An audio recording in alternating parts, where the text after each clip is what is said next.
Restoration age 1660 से लेकर 1688 तक इसका दौरानिया रहा। चार्ल्स वन की एग्जीक्यूशन के बाद चार्ल्स सेकंड इंग्लैंड आकर राजा बनता है, बादशाह बनता है और मोनार्की जो होती है वो रिस्टोर हो जाती है, बादशाहत आ जाती है। तो इसी वजह से ये पीरियड रेस्टोरेशन एज कहलाता है। अब सवाल ये पैदा होता है कि बादशाहत क्यों ख़त्म हुई थी, क्या वजह थी, कौन से एलिमेंट्स थे। इन सब के जवाबात हमें एलिज़ाबेथन पीरियड से तलाश करने होंगे और मैं बाकायदा बताऊंगा, क्योंकि जब तक हम बैकग्राउंड नहीं जानेंगे तब तक हम रेस्टोरेशन एज को नहीं समझने वाले। अगर आपने एलिज़ाबेथन एज पर वीडियो नहीं देखी तो वो डिस्क्रिप्शन में आपको मौजूद है, मिल जाएगी। और इसके अलावा भी बाकी पीरियड्स भी आपको डिस्क्रिप्शन में मिल जाएंगे। अच्छा, तो दोस्तों 1603 में हुआ कुछ यूँ कि एलिज़ाबेथ मर गई थी। अब जब एलिज़ाबेथ मरी तो 1603 में एलिज़ाबेथ के बाद जैकोबियन एज आ जाती है। अब जैकोबियन एज क्या है, क्योंकि एलिज़ाबेथ तो मर जाती है। एलिज़ाबेथ के बाद अब ये बात आपने लाजमी याद रखनी है कि एलिज़ाबेथ के मरने के बाद एलिज़ाबेथ वारिस नहीं होता और क्या होता है कि वो वर्जिन क्वीन होती है, ये भी उसका एक टाइटल है। उसने कभी शादी नहीं की होती, तो वारिस नहीं होता, तो अब हुकूमत किसको दी जाए। तो अमरा ने, जो लॉर्ड्स थे, उन्होंने ये सोचा क्यों ना एलिज़ाबेथ के रिश्तेदारों में से किसी को हुकूमत दे दी जाए। तो जो सबसे काबिल था स्कॉटलैंड का किंग, उस वक्त वो वहाँ पे हुक्मरानी कर रहा था, जिसका नाम था किंग जेम्स। ये एलिज़ाबेथ का रिलेटिव था। किंग जेम्स आया और उसने बाकायदा हुक्मरानी की और इस पीरियड में वो छाया रहा। और इस पीरियड में शेक्सपियर ने बड़े बड़े ड्रामाज लिखे, ट्रेजेडीज़ लिखी, और इसी पीरियड में शेक्सपियर का कैरियर भी ख़त्म हो जाता है, यानी कि 1616 में वो मर जाता है। शेक्सपियर के बाद ड्रामा में जो नाम इस एज में ज़िंदा रहा वो बेन जॉनसन का था। जैसे ये पीरियड ख़त्म होता है 1625 में, तो जेम्स वन का बेटा चार्ल्स वन आ जाता है, जो काफ़ी प्राउडी किस्म का होता है, गुरूर से भरा इंसान होता है, और वो तख्त पर बैठता है। अब जैसे ये चार्ल्स तख्त पर बैठता है तो अवाम इसके तकब्बुर गुरूर के एटीट्यूड से तंग आ जाती है। तो 1642 से लेकर 1651 तक 51 तक फिर सिविल वॉर शुरू हो जाती है। मतलब अवाम जंग लोगों और हुकूमत के दरमियान शुरू हो जाती है, झगड़ा शुरू हो जाता है हुकूमत के दरमियान लोगों का, और ये सब चार्ल्स के गैर जिम्मेदार एटीट्यूड की वजह से हो रहा होता है। यही वजह थी कि 1649 में चार्ल्स फर्स्ट को मरवा दिया गया था। यहाँ पर एक और बात आपने याद रखनी है, वो ये कि कुछ इंग्लिश लिटरेचर के राइटर्स जो चार्ल्स के सपोर्टर्स थे उनको कैवलियर पोइट्स कहते हैं। अब यहाँ पर ये सवाल जन्म लेता है, क्यों ये शायर, क्यों ये राइटर्स, मुसन्निफ चार्ल्स के सपोर्टर्स थे। इसका आंसर है क्योंकि ये राइटर्स खुद बड़े ख़ानदान से तल्लक़ रखते थे, सबलाइम फैमिली से रखते थे तल्लक़, और चार्ल्स के दरबार भी थे कुछ। तो यही वजह है कि ये चार्ल्स के सपोर्टर्स थे और इनको कैवलियर पोइट्स कहते हैं। अब एक और बात आपने नोट करनी है, वो ये कि 1649 में चार्ल्स मरवा दिया गया था, तो पीछे बादशाहत के लिए कोई राजा नहीं था। तो अब 1649 से 1660 तक कोई बादशाहत नहीं रही, ये आपके लिए क्वेश्चन मार्क है। आपको फिर तकलीफ दूंगा कि ये अगर बादशाहत नहीं रही थी 1649 से 1660 तक, तो क्या रहा था, क्या हुआ, क्यों हुआ, कैसे हुआ। तो दोस्तों हुआ कुछ यूँ, चार्ल्स का झगड़ा पार्लियामेंट और अवाम से रहा था, जैसे कि मैंने पीछे बताया था। पार्लियामेंट भी इसको पसंद नहीं करती थी। क्यों? ये किंग पार्लियामेंट को ख़त्म करना चाहता था। जैसे तैसे अवाम और पार्लियामेंट ने चार्ल्स को मरवा डाला, एग्जीक्यूट करवा डाला। तो अब दोस्तों हुकूमत करने के लिए कौन बचा? यकीनन पार्लियामेंट के मेंबरान जो प्यूरिटन थे, और इन्हीं प्यूरिटन्स में एक बहुत ही काबिल लीडर था जो कि ओलिवर क्रॉमवेल था। उसकी तफसील भी आपको स्क्रीन पर दिखाई दी जाएगी। ये जो प्यूरिटन्स थे बहुत सख्त थे अपने रिलीजन में, वे ऑफ लाइफ में। 1653 से लेकर 1658 तक क्रॉमवेल ने हुकूमत की, डेट याद रखनी है। लेकिन अवाम खुश नहीं थी। क्यों? कि मज़हब उन पर थोपा जा रहा था, अवाम पे लादा जा रहा था मज़हब को। ओलिवर क्रोमवेल एक किस्म का डिक्टेटर बन रहा था, लेकिन 1658 में खुदा ने इससे इसकी सांसों को वापस ले लिया। सिंपली वो मर गया था। इसके बाद ओलिवर क्रोमवेल का बेटा, याद रखना है रिचर्ड नाम था उसका, जो कि हुकूमत करने में दिलचस्पी खास नहीं रखता था, और जैसे तैसे 8 महीने तक रिचर्ड ने हुकूमत की ओलिवर क्रोमवेल का जो बेटा था। दोस्तों अब यहाँ तक आपको सारा बैकग्राउंड मिल गया है, आपको इतना तो पता चल ही गया है क्यों बादशाहत ख़त्म हुई, क्या हुआ, कैसे हुआ, किस तरह हुआ। ये सारे क्वेश्चन के आंसर आपको यहाँ तक मिल गए। अगर नहीं समझ आ रही तो दोबारा से देख लें।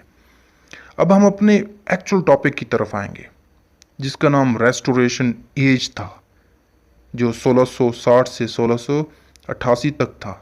जैसे कि आपको पता है, ओलिवर क्रोमवेल के बाद इसका बेटा रिचर्ड आता है, और उसके बाद रिचर्ड के जाने के बाद हुकूमत करने के लिए कौन बचता है? यकीनन प्यूटन्स में तो कोई नहीं आता हुकूमत करने के लिए। तो क्या हुआ कि चार्ल्स वन का जो बेटा था, जिसका नाम चार्ल्स द सेकंड था, जो कि फ्रांस में था, उसको वापस बुला लिया जाता है और वापस बुलाकर उसको तख्त पर बैठा दिया जाता है। जैसे ही चार्ल्स द सेकंड तख्त पर बैठा तो बादशाह फिर से वापस आ गई।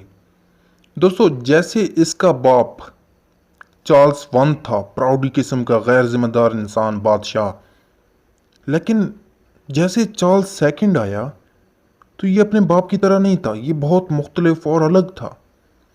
चार्ल्स सेकंड अदब से, आर्ट और लिटरेचर से मोहब्बत करने वाला साबित हुआ। इसने थिएटर रीओपन कराए, क्योंकि इसने फ्रांस में अदब को देखा था, थिएटर्स को देखा था और लिटरेचर से प्यार देखा था। यही वजह थी कि इसके दौर में थिएटर फिर से रीओपन हुए, और वो भी दोस्तों 18 साल के बाद। ये सब तो हो गया, ये सारी चीज़ें मैंने आपको बता दी पॉलिटिक्स के मतलब। अब बात कर लेते हैं इसी एज के ग्रेट इंग्लिश लिटरेचर के राइटर्स की, उनके काम के मुतालिक बात कर लेते हैं। मुख्तसर मैं बताऊंगा, लेकिन स्क्रीन पे आपको मैं तफसील भी आपको स्लाइड की सूरत में दे दूंगा। उनमें जो नाम थे, जो जॉन ड्राइडन, बनियन, जॉन मिल्टन और बाकी भी राइटर्स हैं, उनका भी मैं बता दूंगा आपको। रेस्टोरेशन पीरियड में लिटरेचर के जो हीरो थे वो जॉन ड्राइडन थे, या फिर मैं यूं कहूं कि रेस्टोरेशन एज को ड्राइडन एज कहा जाए तो गलत ना होगा। इस एज में सब ऑथर्स में सबसे बड़ा जो नाम था, जो काम था, वो जॉन ड्राइडन का था। ये एक पोइट, लिटरेरी क्रिटिक और प्ले राइट भी थे। उन्होंने पूरे रेस्टोरेशन एज को डोमिनेट किया। इसकी तफसील जॉन ड्राइडन की मैं स्लाइड की सूरत में आपको दे दूँगा, ताकि आपको मज़ीद भी इन्फो मिले, और वीडियो को मैं लंबा नहीं करना चाहता, इसीलिए मैं आपको मुख्तसर बता रहा हूँ। और दोस्तों जॉन ड्राइडन के मतलब दूसरी बात बता दूं कि हीरोइक कपलेट को मुतारिफ कराने वाले, इंट्रोड्यूस कराने वाले जॉन ड्राइडन थे इंग्लिश लिटरेचर में, और अलेक्जेंडर पोप ने बाकायदा अपनी शायरी में हीरोइक कपलेट को इस्तेमाल किया। दोस्तों यहाँ पर एक बात दूसरी आपने लाजमी नोट करनी है कि हीरोइक कपलेट को चौसर भी इस्तेमाल उसने भी किया था, जफ़ी चौसर ने अपनी पोएम्स में, जिसका नाम कैंटरबरी टेल्स और लेजेंड ऑफ वुमेन, वहाँ पे भी आपको हीरोइक कपलेट देखने को मिलेगा। जॉन ड्राइडन इसका जो मशहूर वर्क है वो फ्लेक्नो था, और ये जो फ्लेक्नो था, ये वर्क उसने अपने दोस्त कहा जाए या उसी दौर के एक मशहूर शायर जिसका नाम थॉमस शैडवेल था, उस पर एक डायरेक्ट अटैक था उसकी शायरी पर। दोस्तों इस दौर के एक और बहुत मशहूर फ़िलासफ़र हैं जिसकी तफसील आपको स्क्रीन पर नज़र आएगी, जिसका नाम जॉन लॉक है। अब बात करते हैं इसी एज के और राइटर्स की। जॉन ड्राइडन की बात हो गई। विलियम कंग्रीव हैं, ये एक प्ले राइट थे, उन्होंने कॉमेडीज़ लिखी। इस एज में दोस्तों सेक्स पर लिखना कॉमन हो गया था, और विलियम कंग्रीव ने भी इस पर कुछ लिखा, और इसके कुछ जो प्लेस हैं, the way of the world, love for love और बाकी भी तफसील आपको स्क्रीन पे मिल जाएगी विलियम कंग्रीव के मुतालिक। जॉन मिल्टन, इसके मुतालिक मैं लेक्चर दे चुका हूँ पिछले लेक्चर में, वो आपको डिस्क्रिप्शन में मिल जाएगा।